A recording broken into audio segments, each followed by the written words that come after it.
falar sobre teorias do desenvolvimento. Teorias do desenvolvimento é um tema muito gostoso, grande, mas IBAD sempre cobra através de questões fáceis.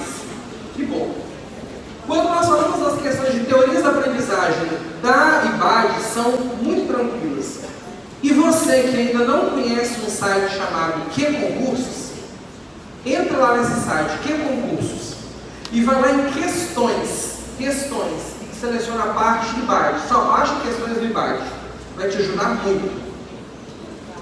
As teorias de desenvolvimento, elas têm uma origem, as principais teorias. O que é isso? Como que o indivíduo aprende? E de toda a aula de hoje, se você tiver que prestar atenção em algo mais, você presta agora. Porque essa é a mais complexa e confusa, porque é muita teoria.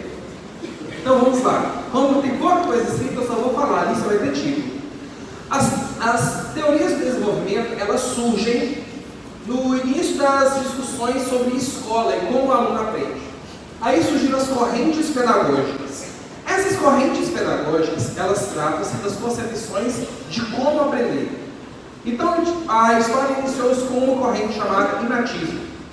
O inatismo é uma corrente pedagógica que acredita que a criança já nasce sabendo ou não. Não que ela já nasce inteligente, mas ela já nasce com tudo que ela tem que aprender durante a vida.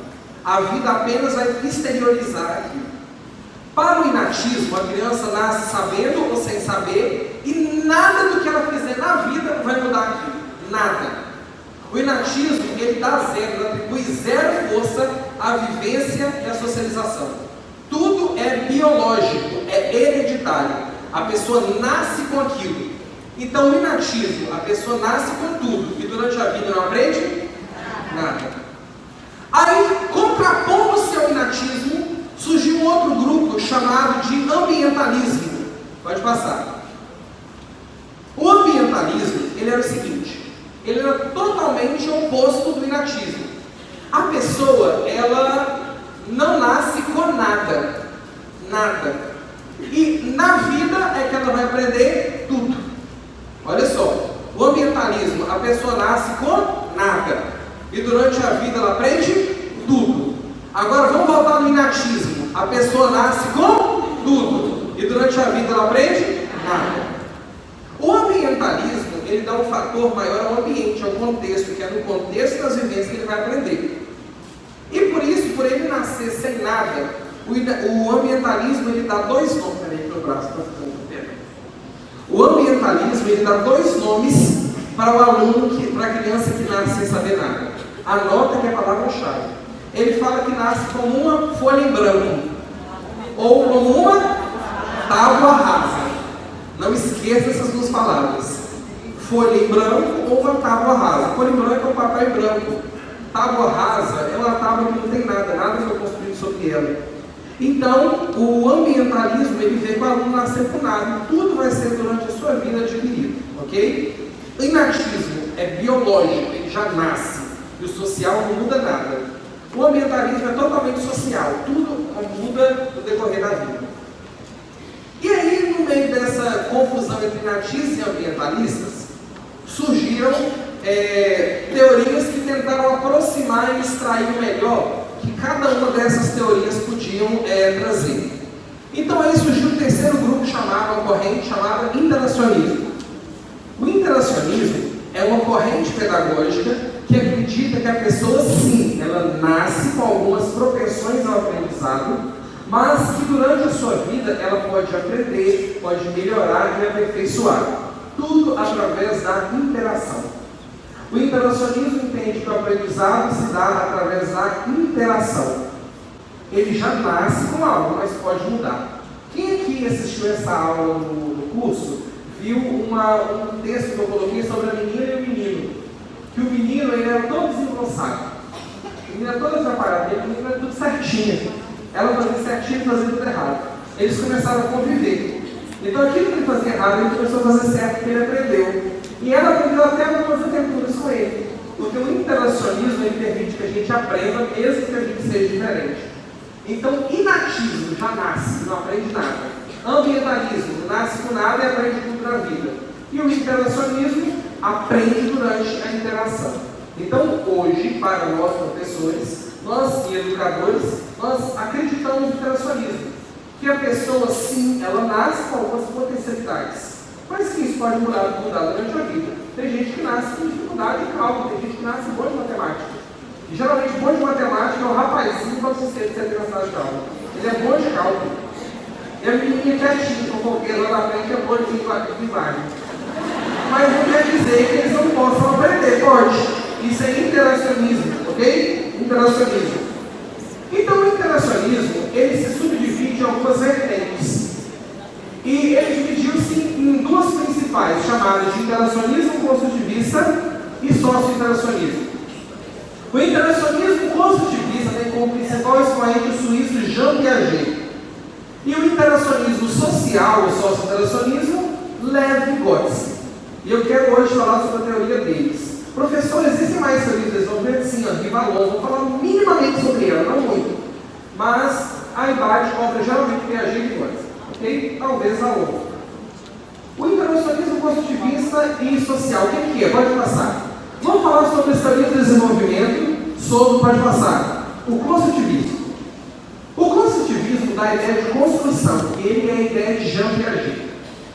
Jean Piaget, ele acredita que o conhecimento é construído. Então, sempre quando fala de construção, lembra Piaget. Então, veja só, no construtivismo, o conhecimento é construído na interação com objetos, com problemas e com o meio. Para Jean Piaget, no construtivismo, o conhecimento é construído na interação com objetos, problemas e o meio. Agora eu vou falar e vocês vão repetir objetos, problemas e meio, ok? No construtivismo, o conhecimento é construído na interação com objetos, problemas e o meio. Eu vou perguntar várias vezes na aula a mesma coisa, você tem que repetir, você tem que decorar. Eu só fico olhando, copia. Quando a gente copia, a gente memoriza mais. Agora um detalhe, copia e observação. Agora algumas coisas que eu quero ver muita gente gravando, eu estou gravando ali, vai para o YouTube, então já está.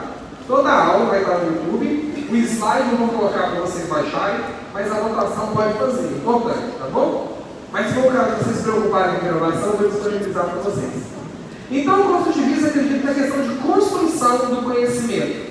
Veja só, eu queria fazer um desafio aí. Eu não estou sendo machista, não vou pedir os rapazes. Se tiver alguns rapazes lá que puder trazer para mim, 5 cadeiras, vocês conseguem trazer para mim 5 cadeiras aqui na frente? Vocês mesmos, rapazes, que estão me olhando, 5 cadeiras, eu preciso de 5. O do super-homem e o óculos lá. Homem ou bicho assim que olha pra gente, precisa todo homem assim. Fica olhando, até como é uma BTS. Mas é natural da gente. A gente tem muitas outras qualidades também. Preciso de 5 cadeiras. Pode trazer 6, já tem pra gente, pode trazer 6.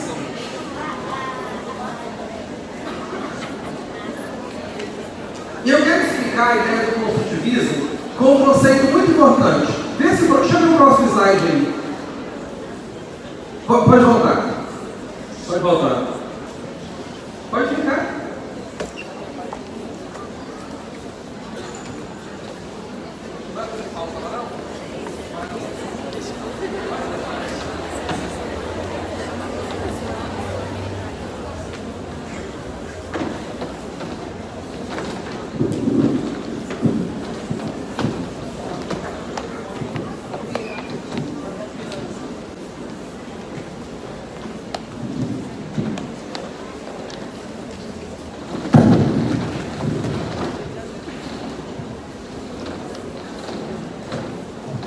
Vocês estão vendo esse pilhado de cadeiras aqui?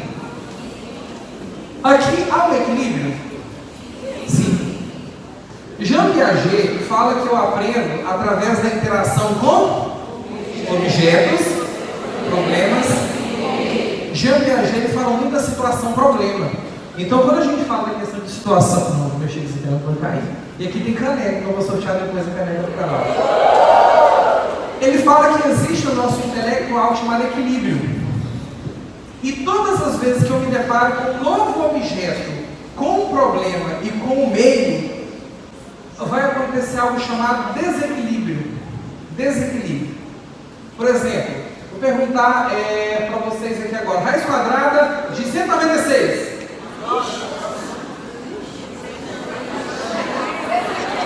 Pessoal, quando você para pensar, a gente fica assim, isso é um desequilíbrio. Porque se não gerar dúvida, você já não é problema, ok? 5 mais 5?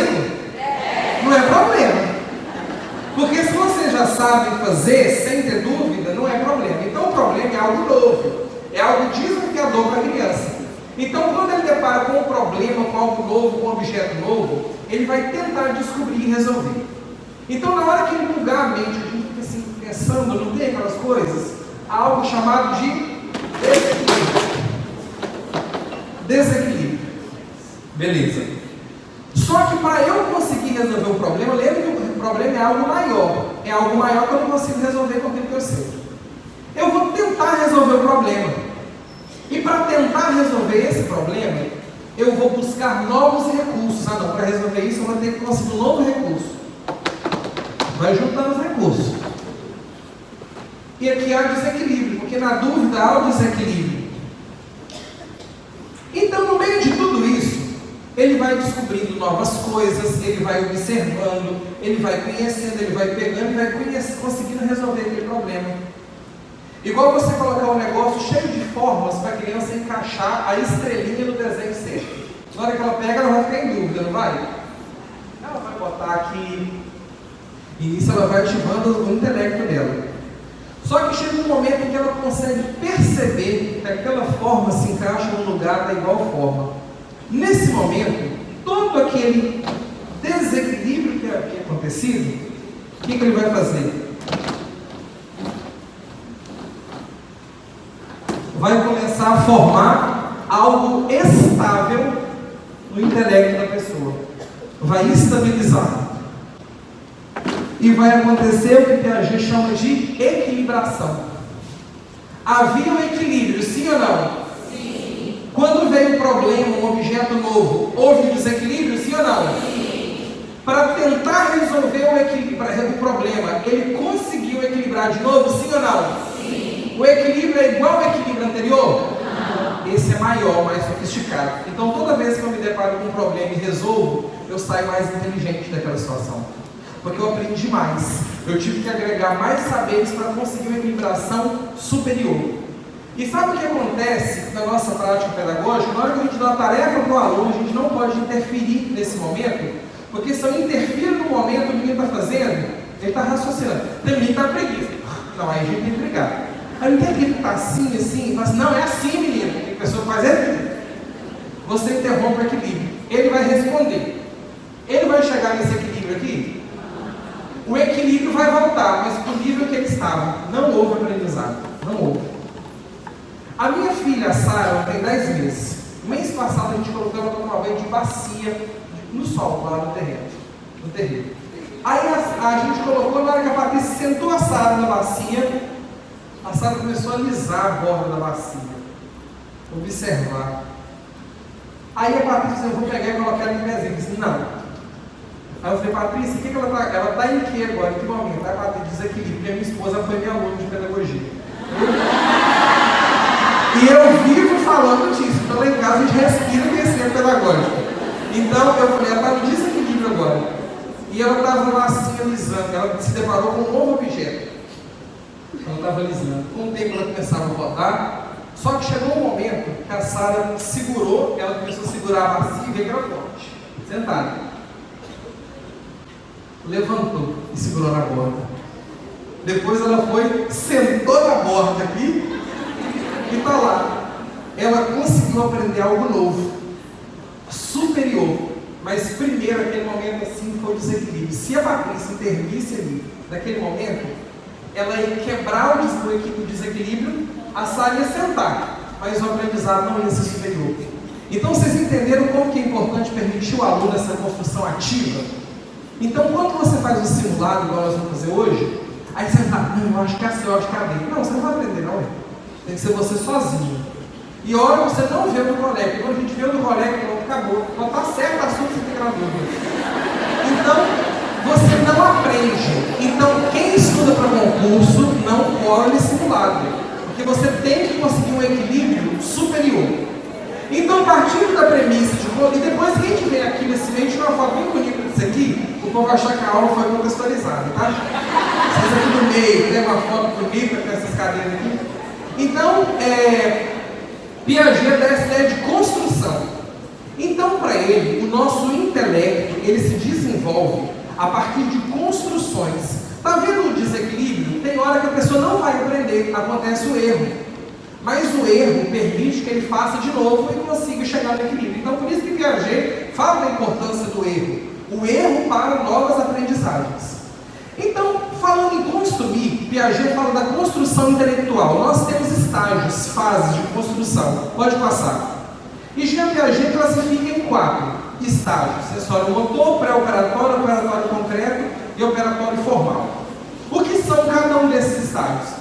Sensório motor, de 0 a 2 anos, pré-operatório 2 a 7, operatório concreto 7 a 12, operatório formal ou operatório abstrato de 12 em diante. Em cada fase dessa, preste atenção, a criança vai amadurecer de uma forma e ela vai conseguir lidar com problemas diferentes. Eu sentar numa bacia hoje, primeiro que não cabe, mas vai ser um problema para mim conhecer a bacia? Não, para minha bebê foi um problema, porque para a faixa etária dela era adequada a descoberta naquela fase. Hoje, na nossa vida adulta, nós temos outro tipo de descobertas. Então, o Piaget fala que se eu conhecer aquele nível, conhecer aquela fase, eu consigo entregar para a criança dúvidas relacionadas a objetos, problemas e o meio, para que ela possa aprender. Então, de 0 a 2, a fase sensório-motor, sensório, sentido, sensações, motor, motricidade, movimento. A criança aprende através dos sentidos, de pegar, de ver, de descobrir e de começar a se movimentar. Então, a criança será exposta a problemas assim. Chega lá, quem é que dá aula em creche? Levanta a mão. Dá uma raiva, o pessoal fala assim, não, creche não ensina, só cuida. Não, a gente ensina sim. Mas bebê aprende diferente. Então a gente trabalha no 0 a 2 anos sensório motor, sentidos. Exatamente. A gente pega um chucalinho, ele olha para cá porque está seguindo o som. Olha para cá porque está seguindo o som. A gente coloca várias texturas para ele passar a mão, lixa, veludo. Aí você coloca uma bola na frente do bebezinho, deixa cair no chão. O que ele faz? Olha, a visão, ele aprende assim. Então nessa fase, de 0 a 2, através do movimento e dos sentidos. Então a criança é exposta a objetos, problemas e meio para que tenha descobertas. A partir de 2 anos entra na fase pré-operatória. A fase pré-operatória é a mais famosa e que mais cai pergunta na prova. Porque nessa fase a criança é muito peculiar. Ela vai aprender com coisas que prepararão ela para a vida, para conseguir fazer operações mais complexas a partir dos 7 anos de idade. A fase pré-operatória de 2 a 6 alguma coisa, quase chegando no 7, ela é marcada por uma característica principal. A principal, aluno meu tem que saber responder essa pergunta. A fase pré-operatória, a criança na fase pré-operatória tem como principal característica o egocentrismo. Isso aí, nós assistimos as aulas. Egocentrismo é a principal característica da criança pré-operatória, questão de concurso. O que é egocentrismo? A criança não consegue se colocar no lugar do outro. Então ela morde, muita gente de creche, o menino morde de modo normal. Mas é porque ele não consegue perceber o conceito dele. Ele acha graça, mordeu, ficou a marca, o outro chorou, acha engraçado. Mas é porque ele não consegue se colocar no lugar do outro. Geralmente as crianças têm um pouco de resistência de dividir o lanche, porque ele não pensa que o outro vai sentir falta. Então é por isso que os pais e professores ensinam a dividir, porque é importante para que ela aprenda que por ela mesma ela não consegue perceber isso. A fase pré-operatória é marcada por características como, por exemplo, já tirou foto dos alimentos? Você tirou foto? De tudo lá? Beleza, valeu. Antes do intervalo. Não, você não vai quebrar aqui. Antes do intervalo, né? Beleza. A criança pré-operatória, ela se prepara para as grandes aprendizagens da vida. Então, nessa fase, é uma fase em que ela não consegue entender e compreender. Ela não entende as coisas com 2 a 6 anos. E é por isso que essa fase é a fase de grande dúvida. Eu vou lá no aulão. Por quê? Porque eu tenho que saber por quê. Vou fazer um concurso. Por quê? É a fase dos porquês. Eles perguntam o porquê de tudo. Mas é porque eles não compreendem. A partir de 6, 7 anos, o egocentrismo vai ficando de lado. E vem a empatia, que é pensar nos outros. E aí a criança vai começar a entender as coisas. Não compreender, mas entender. Mas somente com base naquilo que ela vê, tem, naquilo que ela pega, naquilo que é concreto. Então, na fase do operatório concreto, ela vai ter que ser exposta a objetos, problemas e o meio, através de situações concretas. Você vai levar para a sala aqui um monte de objetos. Olha, tem tantos negócios aqui. Se eu tirar tantos e vender quantos negócios, a gente leva dinheirinho. Se eu comprar tantos produtos desses, tudo é concreto. O problema que eu escrevo no quadro tem que ser: João foi à feira, 5 macaquinhos pulavam na cama, um caiu a cabeça no chão. Tem que ser ilustrado concretamente, porque ela só consegue pensar com base em coisas concretas. A partir de 12, o pensamento se torna abstrato. Aí ela consegue pensar em hipóteses, em situações hipotéticas. E aí a gente vai estabelecer com elas objetos, problemas e o meio, situações que ela vem a aprender com base em situações abstratas, formais. Aí, por isso que depois de 12 anos, é conhecido equações. X é igual a tanto. Eu tenho certeza que às vezes você não aprendeu, mas você conseguiu fazer. Você sabia calcular, um lado é mais, outro lado passa menos, porque aí você já consegue abstrair. Uma criança, antes de 12 anos, tem dificuldade com isso, porque o pensamento ainda é muito concreto. Então, em cada estágio, Piaget fala que a gente vai submeter a criança a objetos, problemas e o meio, para ela ter desequilíbrios e equilíbrios que vão promover a aprendizagem. Nesse sentido, Piaget fala que a criança desenvolve. E eu quero agora fazer a diferença entre dois termos, porque dependendo do contexto, eles podem ser sinônimos, mas eles não são sinônimos. Desenvolvimento e aprendizado. Todas as vezes que eu falar em desenvolvimento, eu vou falar em crescimento biológico, maturação interna, ok? E todas as vezes que eu falar em aprendizado, eu vou falar em aquisição de novos saberes, ok, pessoal? Desenvolvimento biológico, aprendizado, aquisição de novos. Eu precisei ragamudo, eu estou dançando. Vamos lá. Piaget fala: o indivíduo ele desenvolve. E ele vai passando pelos estágios, sim ou não? Sim. Em cada estágio, ele vai estar pronto para interagir com o tipo de objeto, problemas e o meio, sim ou não? Sim. E aquela interação vai gerar. Piaget fala: vai desenvolver, interagir com objetos, problemas, e essa interação vai promover? Vocês não estão respondendo, preste atenção. Piaget fala, ele vai desenvolver a criança nos estágios. Em cada estágio ele vai estar pronto para interagir, e depois que ele interagir com objetos, problemas e o meio, ele vai alcançar o aprendizado. Então, para Piaget, primeiro desenvolve e depois acontece o aprendizado. Ok ou ok? Ok. Agora vamos para o Vygotsky, passa.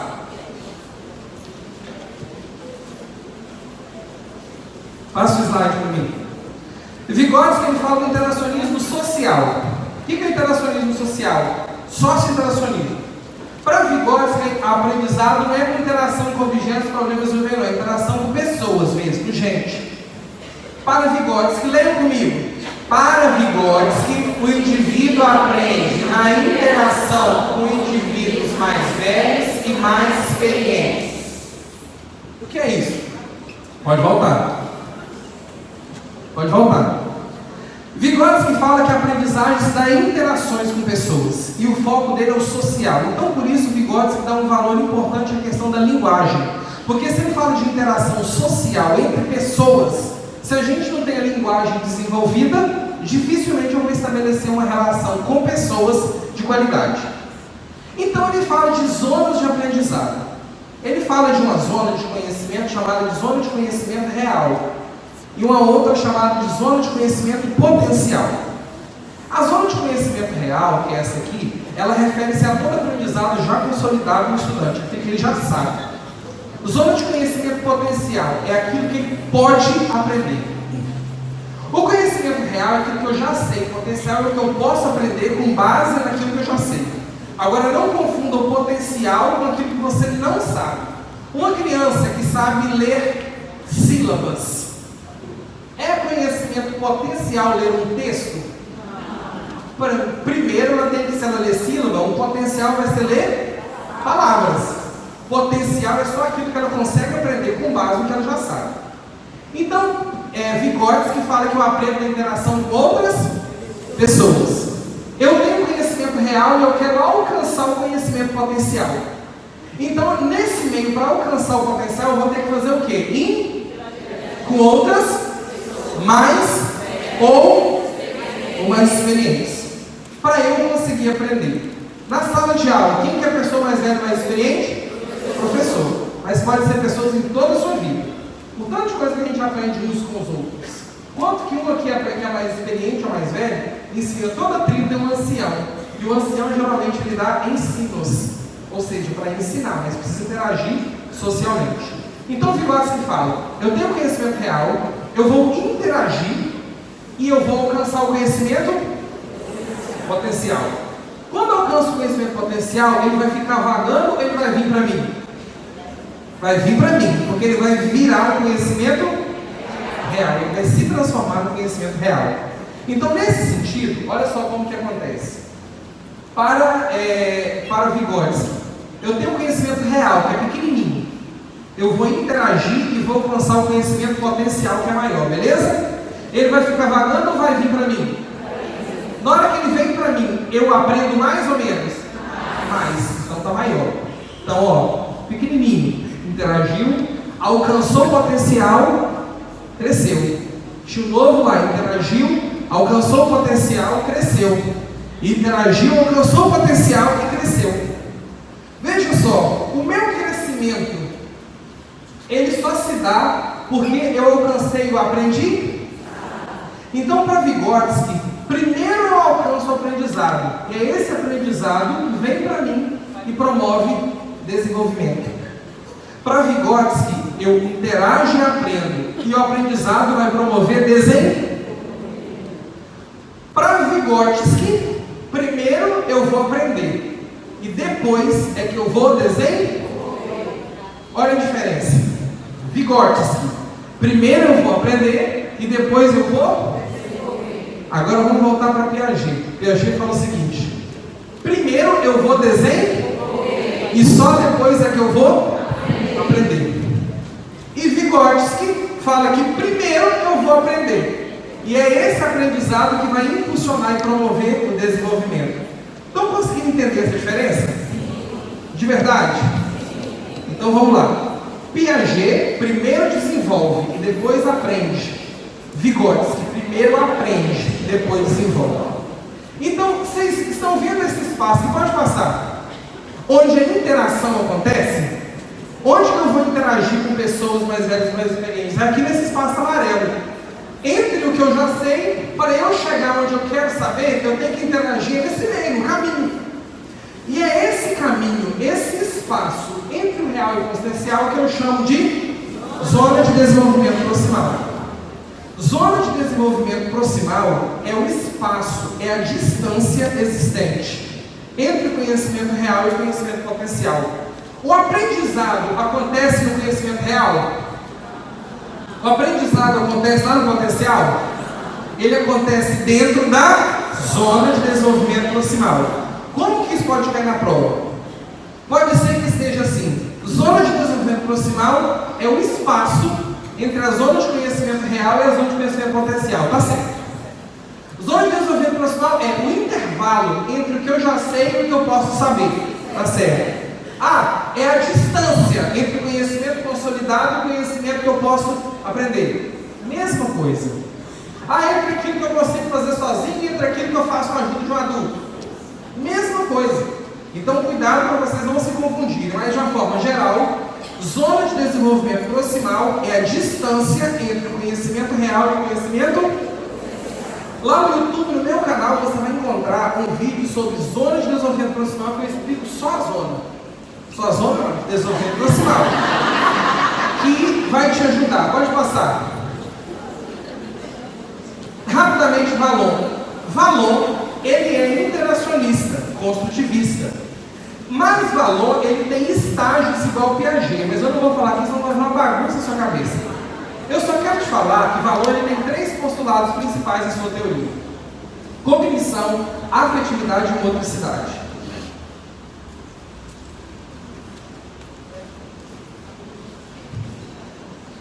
Cognição, afetividade e motricidade são os 3 pilares de Vallon. Os 3 pilares da teoria de Vallon. Porque Vallon fala que o desenvolvimento precisa de movimento. Precisa haver movimento e descoberta dos movimentos. e precisa haver cognição e afetividade. Pode passar. Para Vallon, a aprendizagem se dá na interação e alternância de cognição com atividade. Cognição e atividade. Para Vallon, o aprendizado se dá na interação de cognição e afetividade, ou seja, tem períodos dominados pela cognição e períodos dominados pela afetividade. Cognição, afetividade. Eu não vou entrar nesse assunto porque é estágio e vai confundir vocês, então é melhor ficar por aqui.